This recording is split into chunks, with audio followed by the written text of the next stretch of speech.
Izvanredna privlačnost posljednje Danielove vizije. Slava sa otvorenih vrata neba. Dok su naši praroditelji živjeli u slavi prekrasnog Edema, nisu osjećali nikakvu potrebu za većim božanskim otkrivenjima, jer ih je bilo svuda oko njih na pretek. Od onoga trenutka kada su svojom neposlušnošću izgubili sve te neprocjenjive prednosti, prvi put su osjetili šta su u stvari izgubili. Najveći gubitak nisu rajske ljepote, nego svakodnevna uzvišena tvorčeva prisutnost, koji ih je uvijek posjećivao kad zahladi. Dio slave izgubljenog doma mogli su samo djelomično da posmatraju, samo u trenucima kada su dolazili do vrata izgubljenog raja. Tu su još prinosili žrtve. Tu su jedino mogli da dobiju neposredna uputstva od Gospoda. Međutim, sada im je govorio zaklonjen kerubimom. Slava Božja koju su nekad imali omogućavali im je da razgovaraju sa Isusom licem k licu. Sada je taj isti milostivi tvorac, a u novim prilikama koje su nastale i Spasitelj morao da potraži drugi način za komunikaciju sa svojim izgubljenim stvorenjima. Grijeh se više širio. Prekrasni Edem konačno je morao da bude odnesen sa zemlje. U onom trenutku kada je postalo potpuno jasno da će morati da bude uništena potopom. Nebo još uvijek želi da očuva nastavi kontakt sa izgubljenim stvorenjima. Čak i pod ovim sve neprovoljnim uslovima. Mi danas nemamo te prednosti koje su Adam i Eva imali u raju. Ne raspolažemo više ni prednostima koje su naši praroditelji imali u vremenu neposredno poslije pada u grijeh.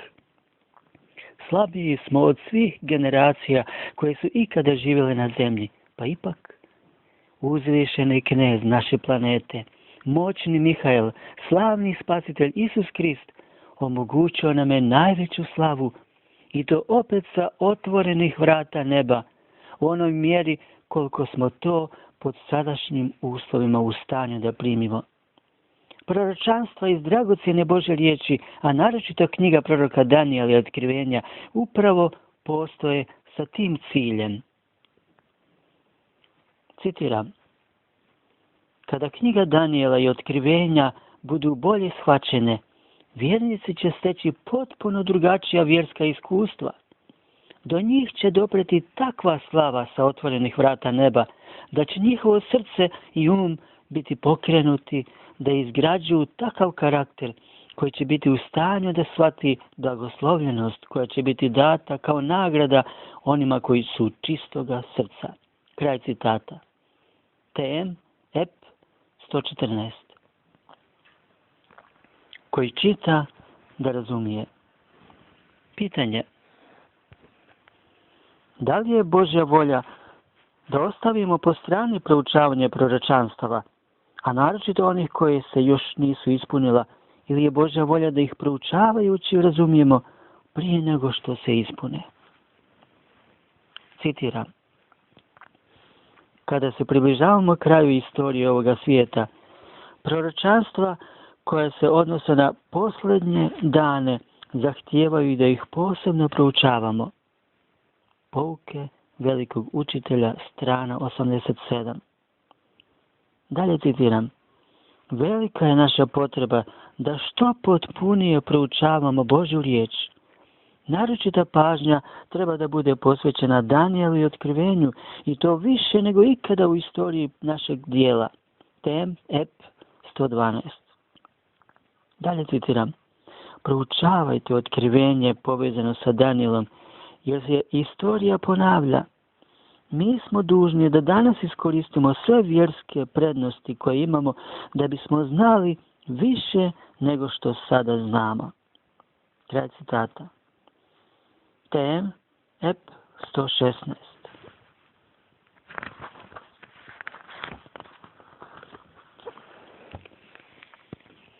Pripremajući učenike za događaj koji će se dogoditi posle oko 39 godina, Isus je tom prilikom upravo navodio i proročanstva data proroku Danijelu. To su bila buduća neispunjena proročanstva. Da li je Isus zahtijevao od učenika da čekaju da ih shvate tek kada se budu ispunjavala, ili ih je učio da ih odmah razumiju i tim razumijevanjem postanu pripremljeni za trenutak njihovog ispunjavanja? Citiram Matej 24:15. Kad dakle ugledate mrzost opustošenja o kojoj govori prorok Danijel, gdje stoji na svetom mjestu, koji čita da razumije. Kraj citata. Proročanstva, a naročito ona neispunjena, treba što temeljitije proučavati prije nego što se ispune, jer su upravo zato i data da nas pripreme za ono o čemu govore. Pripravi se, Izraelu, da sretneš Boga svojega. Pitanje: kuda bi nas odveo sistem čekanja da se proročanstvo ispuni, pa tek onda da započne objavljivanje njegovog značenja i poruke? Ako prvo treba čekati da se proročanstvo ispuni, pa da tek onda bude objavljeno njegovo tumačenje, kako možemo znati da se proročanstvo ispunilo ako nismo unaprijed znali kako je ono trebalo da se ispuni? Citiram: da li ćemo čekati da se ispune proročeni događaji, pa tek onda da provjerujemo Gospodu da je on to prorekao? Mi smo dobili jasno i određeno vidjelo koje nam pokazuje da je veliki dan Gospodnji pred vratima. Čitajmo i shvatimo prije nego što bude kasno. Kraj citata. SS 272 9 ep 20. Najslavnije proročanstvo koje možemo naći u Božjoj riječi govori o skorom drugom dolasku našeg Gospoda i pripremi za taj događaj. Upravo sva proročanstva su u suštini upravljena u tom pravcu i usmjerena u tom cilju, koliko god bi koristi imali svi ljudi na zemlji ako bi vjerne Božje sluge čekale da se to proročanstvo ispuni i Krist dođe na oblacima, a oni im tek tada kažu da je taj događaj ispunjenje proročanstva zapisanog u Bibliji. Ko bi imao bilo kakve koristi od toga i tada doživio spasenje? Koliko su ljudi u trenutku Kristovog dolaska može promijeniti i pripremiti za to? Kako bi i ti vjerni Božji ljudi postali Božje sluge ako bi za njih važilo isto pravilo da se proročanstvo može shvatiti tek kad se ispuni? Slavna Božja crkva ostatka upravo je i zasnovana na pravilnom razumijevanju neispunjenih proročanstava iz tog vremena. Veliki zamah adventističkom pokretu dalo je pravilno shvatanje neispunjenog proročanstva i simbola. Rijeka Eufrat iz otkrivenja 9. poglavlja i objavljivanje njegovog značenja oko dvije ranije godine. Kada se proročanstvo ispunilo, tisuće su bili osvjedočene da osnivanje crkve ostatka vodi Sveti Duh, što se ogleda u pravilnom razumijevanju svih istina iz Božje riječi, a naročito ovih najtežih koje se nalaze u proročanstvima. Citiram iz Velike borbe na stranici 334 do 335. Godine 1840. jedno važno ispunjenje proročanstava je privuklo pažnju ljudi. 2 godine prije toga je Josif Lič objavio tumačenje 9. glave Otkrivenja, koja govori o padu Turskog carstva 391. godine i 15 dana treba da se svrše 11. augusta 1840. godine. Proročanstvo se točno ispunilo. Kada je to bilo objavljeno, mnogi su se osvjedočili da su načela tumačenja proročanstava ispravna, što je doprinijelo da je adventni pokret dobio veliki podstrek. Kraj citata. William Miller 20 godina prije toga otpočeo je svoja proučavanja neispunjenih proročanstava. Da se držao pravila čekati dok se proročanstvo ne ispuni, sasvim sigurno ne bi ni znao kada se ono ispunilo, ako unaprijed nije mogao da zna kako je trebalo da se ispuni. Ako Biblija o nečemu čuti, tada je naša dužnost da činimo isto. Međutim, ako Biblija o nečemu govori, naša je dužnost da to pažljivo proučimo. Sva proročanstva su nam upravo i zato data, da nas pripreme za ono najveće i najvažnije događaje. Slavni završetak plana spasenja. Kada će Isus, moćni knez naše planete, slavni Mihael, radom svoje djece obasjati cijelu planetu istinom, najslavnija je završnica svih dijelova plana spasenja. Dvije posljednje Danijelove vizije upravo su posvećene ovoj temi. Jedino one bile su zapečećenje do posljednjeg vremena. Pretposljednja vizija data na Ulaju o prvom sukobu istoka i zapada i o istražnom sudu koji je otpočeo 1844. godine već je otpečećena. Ostala je djelomično neotpečećena vizija iz 11. poglavlja knjige proroka Danijela. Naročite istine za naročite dane. Zašto je proučavanje završenih događaja opisanih u knjizi proroka Danijela veoma značajno za nas danas? Bog je u Noevo vrijeme imao vijest za to vrijeme. Kao što je imao i naročitu vijest koju je Ivan Krstitelj trebalo da objavi u vrijeme svoje misije. Ilija i Ivan Krstitelj posljednjeg vremena imaju također izuzetnu vijest za dane pripreme za Kristov drugi dolazak. Bog je otkrio što će se dogoditi u posljednjim danima da bi se njegov narod pripremio za oluju protivljenja i gnjeva. 5 Ep 4.5.2. Citiram. Knjiga proroka Danijela je danas otpečaćena, a otkrivenje Isusa Krista dato Ivanu treba da bude objavljeno svim stanovnicima zemlje. Narod će biti pripremljen da se održi u danima posljedka povećavanjem znanja o ovome.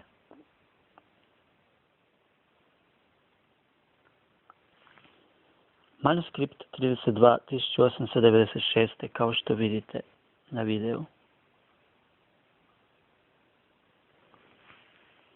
Mi smo dužni da razvrstavamo, sakupljamo i povećavamo poznavanje ovih proročanstava. Naročito onih koja se odnose na naše dane. Ona postoje sa ciljem da podrže pripremu za završne događaje. Kriza će biti toliko velika u skladu sa opisom iz proročanstava da se bez njihovog razumijevanja ne bismo mogli ni održati u tim danima. Sa druge strane, razumijevanje tih proročanstava bit će u neku ruku kao nova, naročita vijest upravo za te dane. To će dati veliki zamah probuđenju i temeljitoj pripremi za događaje koji predstoje. Citiram iz Velike borbe na stranici 377. Mnogi od propovjednika i vjernika radosno će prihvatiti ove velike istine koje će Bog dati da se u to vrijeme objavljuju, da bi pripremile narod Gospodnji za drugi Kristov dolazak. Prije nego Bog bude pohodio svijet svojim sudovima, pojavit će se u njegovom narodu takvo probuđenje prave pobožnosti kako se nije vidjelo od vremena apostola. Kraj citata. Završni događaji su jasno otkriveni. Pitanje, da li su događaji posljednjih dana dovoljno jasno otkriveni da ih u glavnim crtama već danas možemo razumjeti? Citiram iz Velike borbe, strana 480. Događaji koji obilježavaju kraj milosti i pripremanja za vrijeme velike nevolje jasno su otkriveni. Ali mnogi te događaje tako slabo razumiju kao da oni uopće i nisu otkriveni.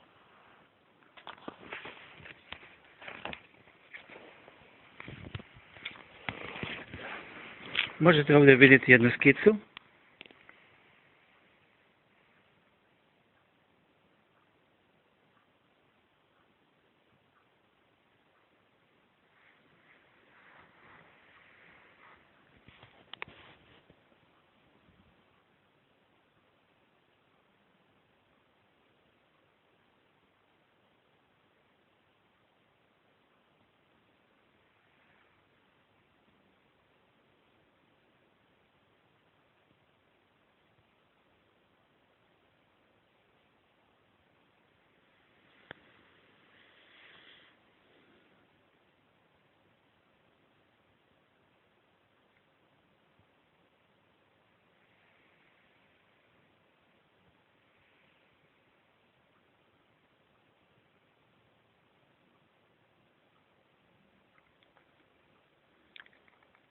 Nadam se da vidite pročitati komentar ispod ove skice, broj 2.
Idemo dalje.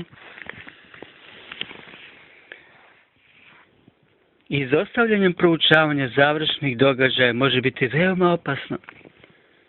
Znaci i opomene mogu se ređati pred našim očima, ali ako unaprijed ne znamo njihovo značenje, neće nam biti ni od kakve koristi.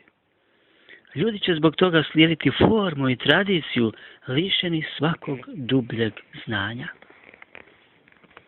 Različite tumačenja Danijelovih proročanstava. Pitanje: da li možemo prepoznati neke razloge zbog kojih je Bog dozvolio da se u našoj crkvi pojavi nekoliko različitih tumačenja istih Danijelovih proročanstava? Citiram: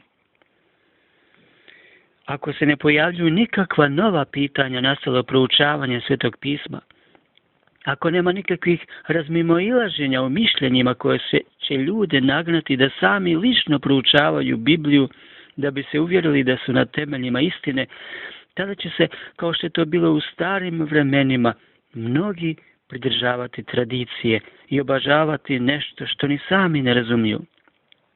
5 ep 707, kao što vidite. Kraj citata. Sve one koji ponizna srca temeljito proučavaju Bibliju, ova razmimoilaženja u mišljenjima neće ometati u duhovnom napredovanju. Ona će opterećivati samo one koji dovoljno i temeljito ne proučavaju. Ako će poslije rješetanja u crkvi ostati samo oni temeljiti, ozbiljni i čvrsti u vjeri, koji u poniznosti proučavaju istinu, među njima se vjerojatno neće pojaviti više potreba za tim različitim teorijama i tumačenjima. Bog će nas, pored tog, poslati da svjedočimo na najširim sredstvima javnih komunikacija, a neke između nas čak i na sudove, koje ćemo od postojeće 2 ili 3 teorije tada zastupati. Koje ćemo od postojeće 2 ili 3 teorije tada zastupati? Da li ćemo potpuno imati jedinstvena tumačenja i jasna jedinstvena objašnjenja? Citiram: dobila sam uputstva da se proročanstva Danijelova i otkrivenja treba štampati kao male knjige sa neophodnim objašnjenjima koje će zatim biti razaslane po cijelom svijetu. TM EP 117. Sve ubrzanije povećanje znanja o proročanstvima. Pitanje. Ako je Bog rekao Danielu da će proročanstva o završnim događajima biti zapečaćena do posljednjeg vremena i tek tada otpečaćena i shvaćanja, da li to znači da sam Bog nije davao prosvjetljenje kada to nije trebalo, odnosno darovao ga kada je to trebalo? Kada govorimo o svojim vizijama, prorok Danijel u pojedinim slučajevima naglašava da taj dio nije razumio kada on govori o tim vizijama. Cijela knjiga proroka Danijela nije zapečaćena. Glave od 1. do 6. su opisi njegovog života i događaja. Vizija data Nabukodonozoru bila je samo kratko vrijeme zapečaćena za njega i babilonske tumače. Bog je preko Danijela široko otpečatio ovu viziju da Nabukodonozoru nije bilo teško da razumije i proslavi Boga za dato. 7. poglavlje s knjige proroka Danijela nije bila zapečaćena do posljednjeg vremena. Danijel je tokom vizije dobio i objašnjenje. Prvi dio 8. glave također mu je bio detaljno objašnjen. Za djelimično objašnjenje drugog dijela te vizije, dijela koji govori o 2300 dana i noći. Danijel je morao da čeka oko 12 godina. Tako je dobio objašnjenje dovoljno jasno da je mogao da zapiše ono što mu nije bilo otpečaćeno.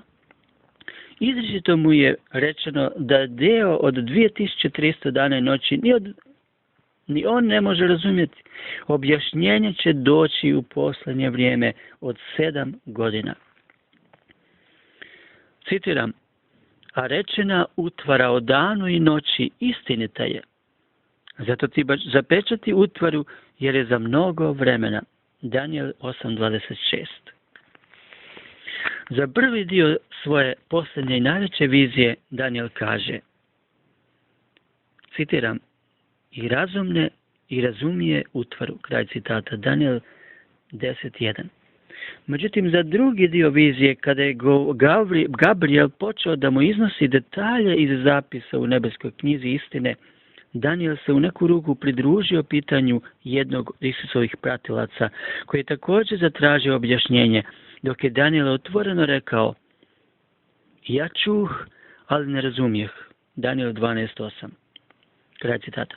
Pošto je taj dio proročanstva, naročito stihovi iz knjige proroka Danijela 11 od 39 do 45, opisivao događaje kroz koje će ljudi posljednje generacije vjernika na zemlji, nikakve svrhe nije ni bilo da ih Bog objašnjava Danijelu ili generacijama prije tih događaja. Citiram. Sama Božja ruka trebalo je da bude uklonjena sa tih njegovih riječi. TM EP 113. Knjiga koja je zapečaćena nije knjiga otkrivenja, već samo dijelovi knjige proroka Danijela koji se odnose na posljednje dane. MS 32 1896. Kraj citata. Bez obzira koliko je razumijevanje ovih proročanstva bilo zapečaćeno za generacije za koje nije imalo naročiti značaj, toliko će se opet u vrijeme kada razumijevanje bude imalo prvorazredni značaj povećavati sve ubrzanije, što se više približavamo onome što proročanstva proriču.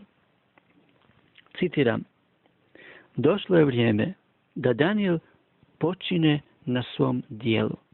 Došlo je vrijeme da svjetlost koja mu je data pođe u svijet brže nego ikada ranije. Ako oni za koje je Gospod toliko učinio budu hodali u svjetlosti njihovog poznanja u Kristu i proročanstvima o njemu, veoma će se umnožiti za povećanjem blizine završetka zemaljske istorije. 4 BC EP 1174. Božja djeca treba da steknu što potpunije obrazovanje koje mogu iskoristiti za razumijevanje ovih proročanstava. Za takvo temeljito razumijevanje treba izabrati najboljeg učitelja. Ko je taj najbolji, najbrži i najobrazovaniji učitelj svih vremena i cijelog svemira? Citiram.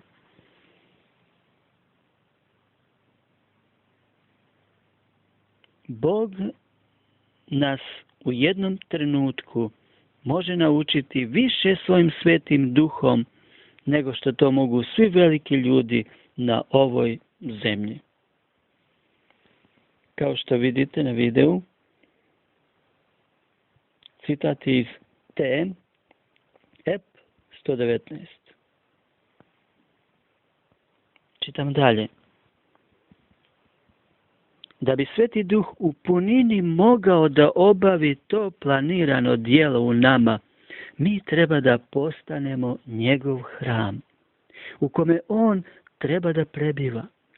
Zdravstvena reforma data upravo od njega, preko pera duha proroštva, u tom procesu ima prvorazrednu ulogu. Citiram. Oni koji istražuju Božju riječ moraju imati čist um. Oni nikada ne smiju popuštati iskvarenim zahtjevima apetita prema jelu i piću.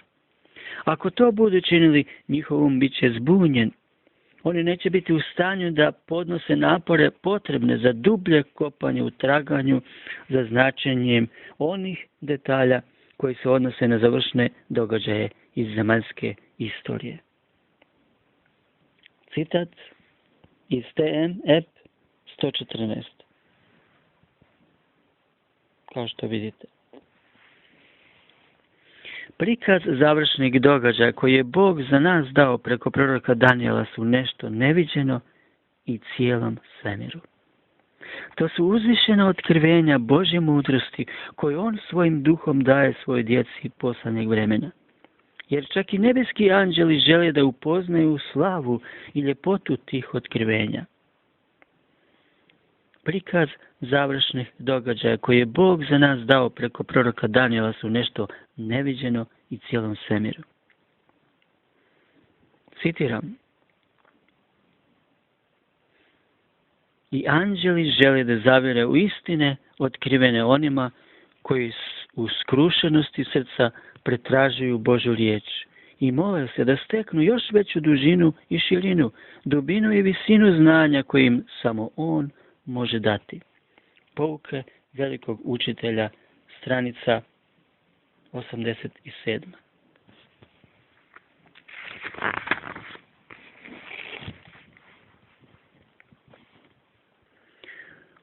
U vrijeme posljednjih naraštaja. Pitanje broj 7. Da li je Bog negdje otkrio u koje će vrijeme označeno izrazom posljedak otkriti i otpečatiti i posljednje dijelove neopečećenih proročanstava o posljedku? To vrijeme je označeno kao posljedak u najmanju ruku moguće podijeliti u 3 dijela.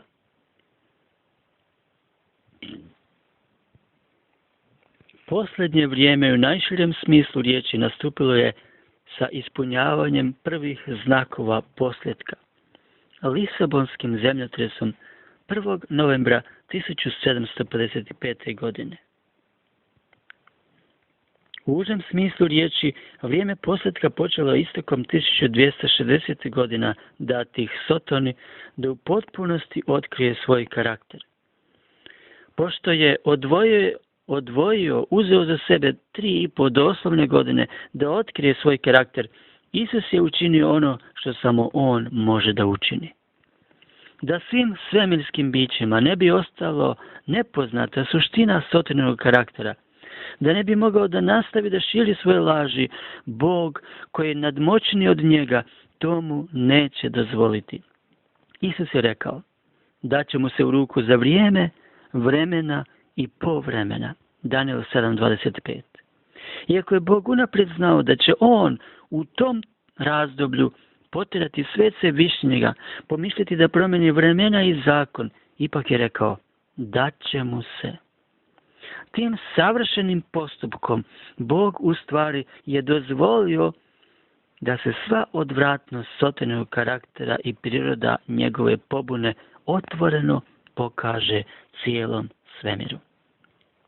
Sva stvorena bića zgadit će se nad odvratnošću njegovog karaktera. Vjerovatno su mnogo puta poželjela da se taj period skrati, a time i rasap i umanji progonstvo Božeg naroda. Međutim, Bog uvijek ispunjava svoje obećanja. Bog ga ničim neće sprečavati u njegovom divljanju izraženom preko inkvizicije, djelovanja jezuitskog reda, da bi se kroz stradanja njegove crkve, poglavarstvima i vlastima na nebu moglo obznaniti mnogo različita premudrost Božja. Efežanima 3:10. Kada je istekao taj period rasapa, prividnog rasula Božeg naroda i nastupio period posljedka u užem smislu te riječi, Mihajlovo obećanje jednom od svojih suradnika, a preko njega i Danijelu i nama, da će tada nastupiti razdoblje u kome će crkva ponovno dobiti slobodu, Biblija biti ponovno širena i proučavana, a time će se povećati znanje i razumijevanje njenih istina sakrivenih u proročanstvima.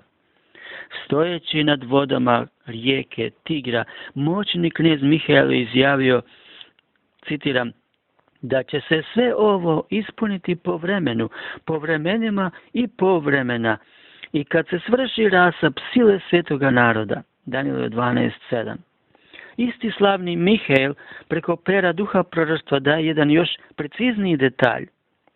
Vrijeme za otkrivanje naročitih istina povezanih sa završnim scenama zemaljske istorije nastupit će u vrijeme posljednjih generacija koje budu živjele na zemlji. 2 Ep 6:9-3. Posljednji stihovi iz Danijelova 11. poglavlja govore o posljednjim događajima. Ako smo mi pripadnici tih posljednjih naraštaja, a po svemu sudeći jesmo, naše je vrijeme u kome će Bog pomoći otkrivanje značenja tih posljednjih proročanstva, neophodnih upravo tim ljudima koji treba da se pripreme da pobjedonosno prođu kroz događaje koje to proročanstvo opisuje. Suvremeni ratni pokreti, ozbiljne prijetnje sa više strana, izgleda da govore jasnije nego ikada da nastupaju dani u kojima mogu nastati posljednji i najveći sukobi. Duh proroštva kaže da će se proročanstvo iz knjige proroka 11. poglavlja Danijelova ispuniti kada postane jasno da svijet sve više prežima ratni duh. Vjerovatno su ljudi koji žive u to vrijeme oni za koje Bog planira da im do kraja ukaže na neophodnost posljednjih i najozbiljnijih priprema. Dani poslatka bit će toliko ispunjeni teškim događajima da će kroz njih moći da prođu samo oni koji se u potpunosti uzdaju u Boga i striktno slijede njegova uputstva. Citiram: svijet se ispunjava ratnim duhom. Proročanstvo iz 11. poglavlja proroka Danijela uskoro će dostići svoje konačno ispunjenje. Kraj citata. Ep 136, kao što vidite na videu. Danijel, mili čovječe. Pitanje broj 8. Sa kojim ciljem je Danijel započeo djelimični post, Danijel 10, od 1-3, i koje veliko obećanje i neispunjeno proročanstvo je Danijel želio da se ispuni u njegovo vrijeme? Danijel je bio zarobljen kao 18-godišnji mladić negdje u augustu 605. godine prije Krista. General babilonske armije i nasljednik babilonskog prijestolja Nabukodonozor osvojio je te godine Jeruzalem, ali nije ga mnogo razarao. U Babilonu 15. augusta 605. je umro kralj Babilona. Nabukodonozorov otac Nebopolasar. Istu noć Nabukodonozor je primio vijest o tom događaju i poziv da se odmah vrati u Babilon, jer se lako može dogoditi da neko prije njega preuzme prijestol. Zato je naglo zaustavio napade. Vjerojatno je po proviđenju veće razaranje tim aktom bilo izbjegnuto. Roblje je poslano prema Babilonu zaobilaznim putem, dolinama Jordana, Litani, Oronta i Eufrata. Sam car je sa najužom pratnjom krenuo najkraćim putem preko arapske pustinje. Stigao je u Babilon i preuzeo prijesto 7. septembra 605. godine prije Krista. Zarobljenom Danielu i pred svim prednosti koje mu je proviđenje dalo u Babilonu, ipak je najvažnija misao i želja bila kada će doći kraj robovanju. U svakoj viziji koju je dobijao, očekivao je da će dobiti makar deo odgovora na to što je njega i sve zarobljene sunarodnike toliko interesiralo. U stvari, oni su imali jedno proročanstvo i jedan Božji odgovor na to pitanje.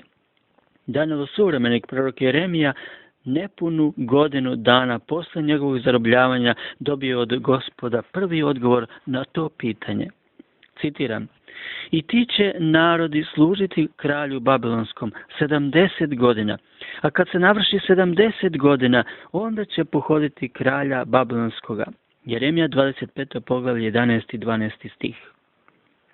Iako je u ovom proročanstvu precizno opisan period robovanja, detalji u procesu oslobađanja i metodama koje će Gospod upotrijebiti da to sprovede nisu opisani.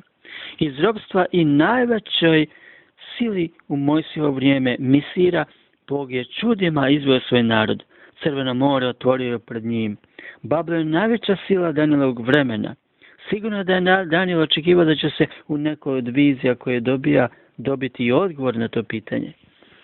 Kada se godina oslobođenja približavala, Daniel je pokazao veliko povjerenje u Božje obećanje i vodstvo. Da je takvoj vjernosti teško naći premca. Ezekijel spominje samo još Noja i Joba kao one koji su uvijek pokazivali takvu bezrezervnu vjernost. Daniel je odlučio da uzme djelimični post i molitvu, sve dok ne nastupi trenutak ispunjenja obećanja. Ta bezrezervna poslušnost, to dječje povjerenje, ta izvanredna i neokaljena čednost karaktera je najuzvišenija visina koju čovjek može težiti u procesu rastenja ka mjeri rasta Isusa Krista. Gospod mu se preko anđela zbog toga obraća riječima: "Mili čovječe." Iako je Daniel čeznuo da sazna kada će se dogoditi, kada će se njegov narod osloboditi ropstva tjelesnog Babilona, Bog je iskoristio povoljno stanje njegovog duha da mu odgovori mnogo više nego što on i sam tražio. Ovdje možete vidjeti skicu broj 3.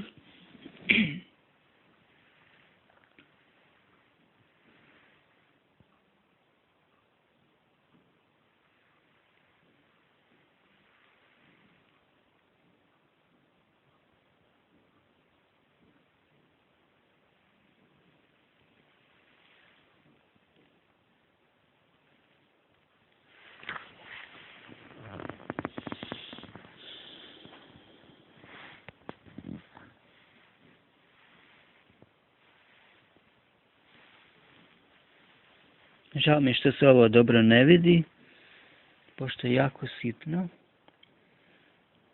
Ja nemam neku originalnu kameru ili nešto. Služim se sa onim što imam, da bi podijelio sa vama ono što čitam, ono što Gospod želi da nam otkrije. Kroz Bibliju, kroz svoju riječ, kroz duh proroštva.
Nadam se da možete vidjeti ovo pročitati.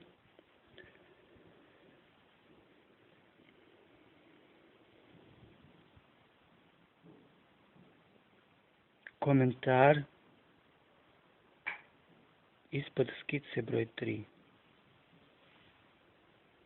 Još paralele stihova.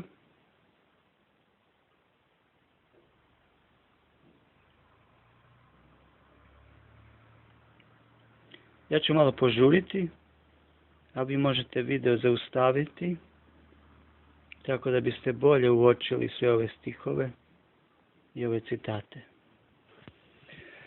Dakle, dragi prijatelji, idemo dalje.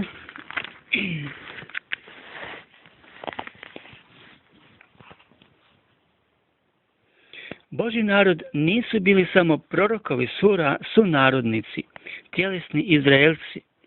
Božjem narodu pripadaju svi vjerni svih vremena, duhovni pobjednici, duhovni Izraelci. Kao i tjelesni Izrael u tom trenutku, tako i duhovni Izrael svih vremena nalazi se uvijek pod pritiscima, gonjenjima i pokušajima nametanja ropskog jarma od strane otpalog Babilona. To oslobođenje je bilo neporedivo važnije od trenutnog oslobođenja iz tjelesnog Babilona. Njime je djelimično obuhvaćeno i to tjelesno oslobođenje. Bog u ovoj posljednjoj i najvećoj viziji daje proroku Danielu ovaj sveobuhvatni odgovor, a ne samo djelomičan koji je prorok Daniel inače očekivao. Citiram: jedan posvećen vjernik koji voli Krista učinit će više dobra nego stotine poluobraćenih, neposvećenih, samozadovoljnih vjernika. Kraj citata. 5 ep 114. Takav čin uzvišene i potpune vjere ostaće na naročiti način zabilježen u jednoj posebnoj nebeskoj knjizi. Citiram: i napisa se knjiga za spomen pred njim za one koji se boje Gospoda i misle o imenu njegovom. Kraj citata, a to je Malahija 3.16. Bog i danas poštuje slobodu volje darovanu Adamu u Edemu. Kao da je raj još uvijek na zemlji, Bog i danas, kao da je raj još uvijek tu, poštuje pravo na upravljanje planetom Zemljom dato Adamu i njegovom potomstvu. Kada bi u najmanjoj mjeri prekršio svoje obećanja, Bog više ne bi bio Bog. Satanine optužbe dobile bi opipljive argumente. Sotona bi tada mogao da ga optužuje da je stvorio uslove koje ni sam ne može da ispunjava, a u isto vrijeme ljude krivi za neposlušnost.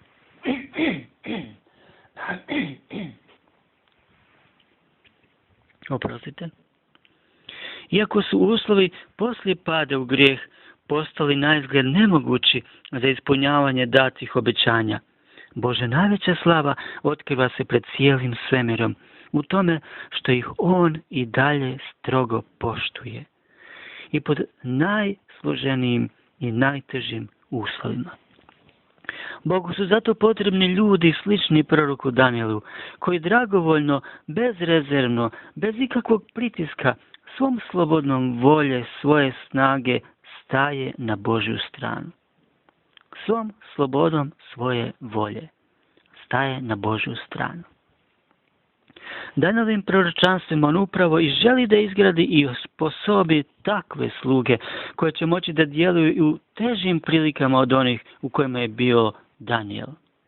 On će im podariti svoj karakter, tako da će moći da ih provede i kroz najveće opasnosti u ovom razdoblju plana spasenja. Međutim, kada prođe milost, ostavit će ih bez dodatne mjere Svetoga Duha. Ostavit će ih bez posrednika u nebeskom svetištu. Ostavit će ih bez ikakve zaštite božanske milosti. Milost će biti povučena. Strahove koje će izazvati 7 zala sručit će se na njih od Sotone i zlih ljudi. 1000 sa jedne i 10.000 ginuće sa njihove druge strane. Njima će izgledati kao da se i njihov kraj približio. Njihovo jedino blago u koje će se u tim trenucima uzeti bit će rezerva ulja Kristova karaktera. Savršena Kristova pravda. Nju je Isus Svetim Duhom izgradio u njima u danima najvećih proba, kojim je opisao i za kojih je pripremio i kroz kojih je vodio proročanstvima iz svoje riječi, a naročito iz knjige proroka Danijela i Otkrivenja. Ranijim generacijama koji nisu trebale da prođu kroz vrijeme posle prestanka milosti, razumijevanje ovih posljednjih proročanstava nije bilo bitno. Posljednjim generacijama je neophodno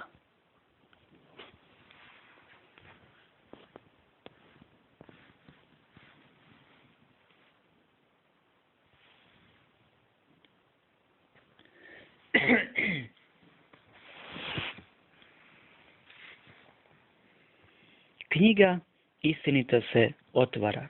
Pitanje broj 9. Da li Bog želi da se uzvišenim otkrivenjima njegove ljubavi i milosti u naporima za ostvarenje plana spasenja savršenstvo njegovog karaktera pokaže samo nama ljudima na ovoj zemlji ili ga on time želi otkriti i svim stvorenjima u svemiru? Bog je Adama, anđele i sva ostala stvorenja stvorio kao potpuno savršena bića. Međutim, to ne znači da su ona i sveznajuća, samo je Bog sveznajuć. Stvorenja postepeno napreduju u saznanjima i otkrivenjima ljepote i savršenosti Božjeg karaktera i stvaralačkog dijela. Do pada u grijeh ta saznanja naši praroditelji crpili su promatranjem savršenstva svega stvorenog. Bog je posle pojave grijeha morao da otkriva i one osobine zbog karaktera koje dotle nije morao. Kao na primjer ogromno strpljenje, nevjerovatnu milost, duboko sažaljenje, bezgraničnu ljubav, obilje milosrđa i istine i to pod uslovima najtežih kleveta i optužbi.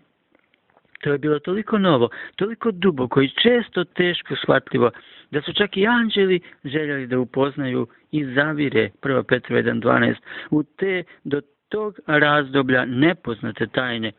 Kako će Bog sada spasiti ljude koji su dragovoljno prišli Sotoni, a da ne prekrši svoje obećanje? Kako će otkupiti palog čovjeka kada on zauzima toliko neprijateljski stav i prema njemu? Kako će usred pobunjene planete izvesti do kraja slavni plan spasenja i to tako veličanstveno da će u njegovo najgore vrijeme pod najtežim okolnostima cijela planeta na kraju biti obasjana istinom? Otkrivenje 1.8.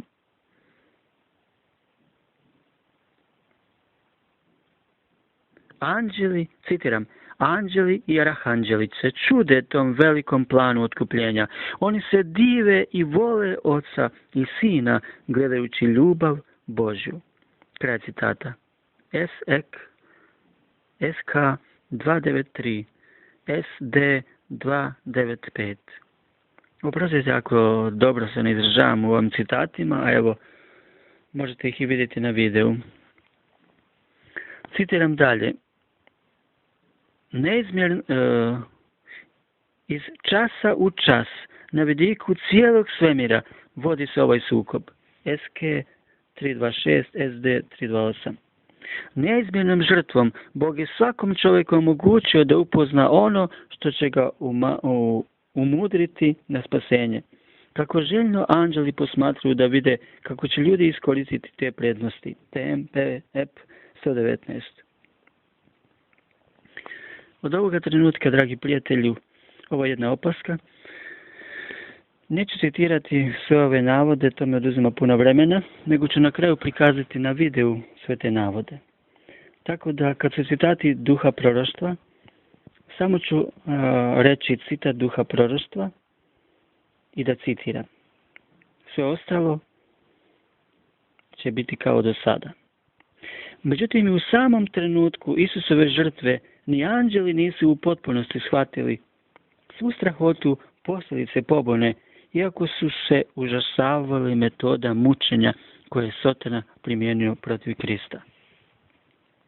Citiram, ni tada anđeli nisu shvatili šta je sve obuhvaćeno ovom velikom borbom. Načela koje su bila u pitanju trebalo je mnogo potpunije otkriti. Iščežnje vekova, strana 661. Načela koje upotrebljava Sotona da bi zaveo nisu odmah uočljiva. On ih lukavo i često vrlo prikriva. Biće potrebna cijela vječnost da spašenima Bog dio po dio otkrije dubine svoje ljubavi i metoda koje je morao da upotrebi da bi ih sačuvao od tih prevara i da bi ih spasio. Međutim, to neće biti potrebno samo nama. To je potreba svih stvorenja u svemiru. Za te potrebe Bog je obezbijedio 2 značajne biblijske knjige u kojima bezgrešnim svjetovima unaprijed otkrio kako će voditi tokove plana spasenja i kako će zatim stvorenja zarobljena grijehom i spašena tim planom spasenja biti izbavljena u svakom izuzetnom slučaju. Citiram duh proroštva. Vi treba da budete oruđa preko kojih će Bog progovoriti dušama, a vaše riječi u nebeskim knjigama biti zabilježene kao prikladne, slične zlatnim jabukama u srebrnim posudama. Kraj citata. Citiram duh proroštva. Duše koje prepoznaju ljepotu istine proslavljaju Krista izgradnjom savršenog karaktera. Dok se te promjene događaju, anđeli pjevaju pjesme pobjede, a Bog i Krist raduju se dušama oblikovanim po božanskom uzoru. Kraj citata. Citiram dalje duh proroštva. Kada se izabrani Božji budu preobrazili iz smrtnoga u besmrtno, ustanovit će da su njihove dobre riječi i dijela sačuvane za svu vječnost vremena. Nijedno dijelo nesebične službe, koliko god bilo ili jednostavno izgledalo, nikada neće biti izgubljeno. Zaslugom Isusove uračunatoj pravednosti, miris takvih riječi i dijela bit će sačuvan za svu vječnost. Božanska dijela moraju biti sačuvana da bi se nebeskom svemiru i palom ljudskom rodu moglo pokazati da su ljudi i žene hram živoga Boga. Kraj citata. Svi događaji povezani sa planom spasenja, bilo oni iz prošlosti i oni koji tek treba da se ispune, predmet su duboke pažnje, ne samo vjernih Božjih slugu na zemlji, nego i cijelog svemira. Da bi zadovoljio tu potrebu i jednih i drugih, Bog je odredio da se u obliku pisane forme zapišu svi važni detalje. Zapisi treba da obuhvate i dio koji opisuje kako Bog priprema njihovo ispunjenje, kao i dio koji prikazuje kako su mudri ljudi prihvatili i sprovodili te Božje planove. Izgleda da bezgrešni svemir ima najmanje 2 mogućnosti za to.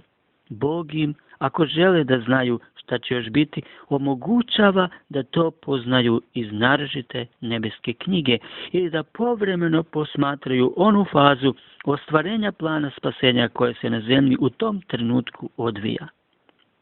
Mi prvi put saznajemo za postojanje pojedine vrste zapisa u koje anđeli na neki način mogu da zavire. Iz teksta u kome anđel Gabriel daje objašnjenje proroku Danijelu o tome, pa mu čak daje navode iz te, po svemu sudeći 4. vrste nebeske knjige. Citiram, ali ću ti kazati šta je napisano u knjizi istinitoj. Danijel 10.21. Dakle, anđel Gabriel poznaje ono što je napisano u knjizi istinitoj. On zna i ono što je najvažnije. Zašto je ta knjiga trebalo da bude napisano i za anđele i za sve nebeska bića? Moćni Mihael, slavni Božji sin, sada će preduzeti nešto što ranije nije morao.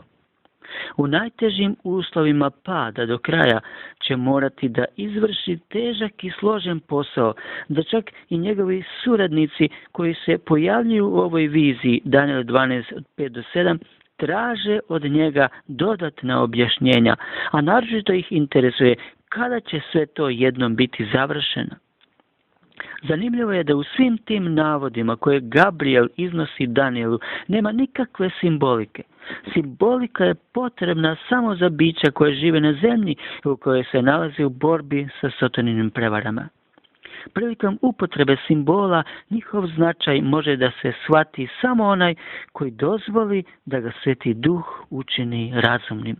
Nijedan bezbožnik koji se ne dozvoljava Svetom Duhu da radi na njegovom srcu, ne samo da nema mogućnosti da shvati slavu otkrivenih istina, nego nema ni uho da čuje ono što mu se govori. On to ne želi, a Bog nikoga ne prisiljava.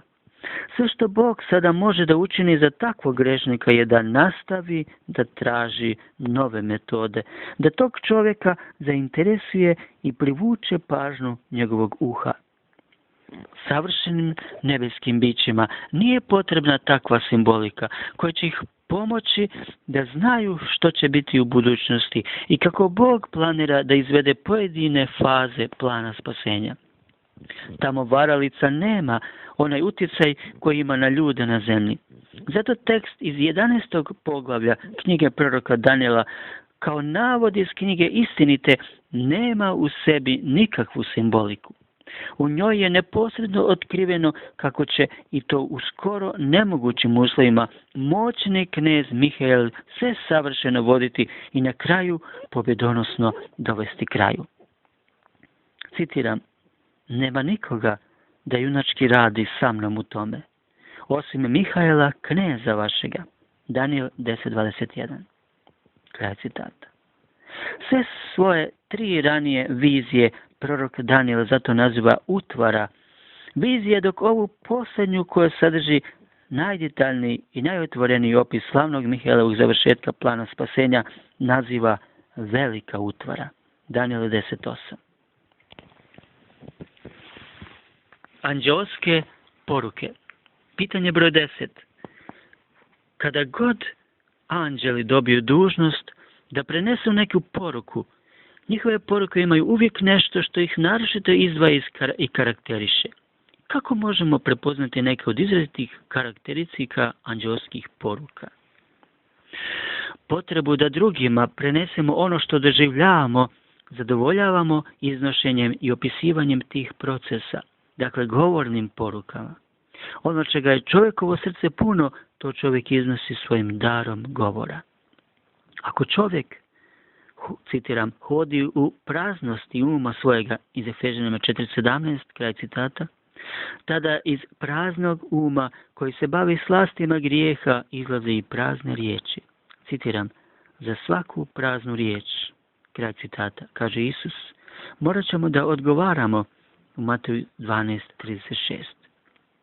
Kada dođe do obraćenja tog izgubljenog ljudskog bića, njegov prazni um se ispunjava dobrotom, ljubavlju, milošću, smirenošću, jasnoćom, određenošću. Takva osoba tada, citiram, usta svoja otvara mudro i na jeziku joj je nauk blaga. Priča 31.26. Kraj citata. Dakle, i samim porukama koje govorom upućujemo drugima i otkrivamo stanje svoga duha i nivo duhovnosti na kome se nalazimo, kao što naše sposobnosti izražavanja govorom imaju svoje karakteristike, isto tako i anđelske poruke koje dolaze u ime neba imaju svoje karakteristike.